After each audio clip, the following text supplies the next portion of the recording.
एक लड़का जो करीब 23 साल की उम्र का था, चपरासी की नौकरी के लिए एक बड़ी कंपनी में इंटरव्यू देने गया। उस कंपनी के मालिक ने उसे कहा कि अगर तुमने ये फर्श अच्छे से साफ किया तो तुम्हारी नौकरी पक्की समझो। बस फिर क्या था, उस आदमी ने फर्श को एकदम से चमका दिया, जिसे देखते ही मालिक ने कहा तुम्हारी नौकरी पक्की, तुम कल से काम पर आ जाना। बॉस ने उस आदमी को बुलाया और कहा कि अपनी एक फोटो, आईडी प्रूफ और ईमेल आईडी भी बतानी होगी। आदमी ने तुरंत कहा कि मैं तो एक गरीब व्यक्ति हूं साहब, मेरे पास ना तो कंप्यूटर है और ना ही मैंने कभी ईमेल आईडी बनाई है। बॉस ने तुरंत कहा, अरे हमारी बहुत बड़ी कंपनी है, हमें हर काम करने वाले व्यक्ति की ईमेल आईडी चाहिए होती है और ये अनिवार्य है। आज के युग में अगर तुम्हारी ईमेल आईडी नहीं है तो तुम्हारा कोई अस्तित्व ही नहीं है, हम तुम्हें इस नौकरी पर नहीं रख सकते। वह व्यक्ति बहुत निराश हुआ और वहां से चल दिया। अब उसकी जेब में केवल 500 रुपए थे। उसने फैसला किया कि वह सब्जी बेचकर थोड़े पैसे कमा लेगा। उसने 500 रुपए के टमाटर खरीद लिए और सिर्फ 2 घंटे में उसके सभी टमाटर बिक गए।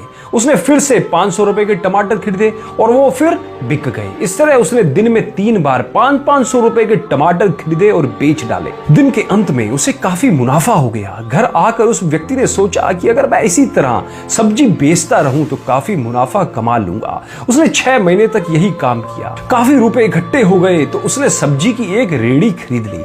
अब उसका काम बहुत अच्छा चलने लगा था। बहुत जल्द उसने ट्रक से सब्जी बेचनी शुरू कर दी थी और देखते ही देखते उसने सब्जी बेचने का होलसेल काम भी शुरू कर दिया था। अब हर दिन वह 10 से 15 ट्रक में सब्जी डिलीवर करने लगा, जिसके लिए उसने कुछ व्यक्तियों को भी काम पर रख रखा था। कुछ सालों बाद उस आदमी का फूड रिटेलिंग में बड़ा नाम हो गया। एक दिन उसने सोचा क्यों ना मैं अपनी इंश्योरेंस करवा लूं। इसके लिए उसने एक इंश्योरेंस करवाने वाले को अपने घर पे बुला लिया। जब ब्रोकर उस व्यक्ति की इंश्योरेंस कर रहा था तो उसने उस आदमी का ईमेल आईडी पूछा तो उसने कहा मेरा ईमेल आईडी नहीं है। इंश्योरेंस ब्रोकर ने बड़ी हैरानी से पूछा कि आपका इतना बड़ा बिजनेस है लेकिन आपका ईमेल आईडी नहीं है, ऐसा कैसे हो सकता है? उस ब्रोकर ने कहा आपको पता है अगर आपका ईमेल होता तो आप आज कहां से कहां होते। वह व्यक्ति थोड़ा खामोशी के बाद बोला अगर मेरा ईमेल होता तो आज मैं एक चपरासी होता। हाँ, मैं आज एक चपरासी होता। यह बात उस इंश्योरेंस एजेंट को तो समझ नहीं आई लेकिन आपको शायद अच्छे से समझ आ गई होगी।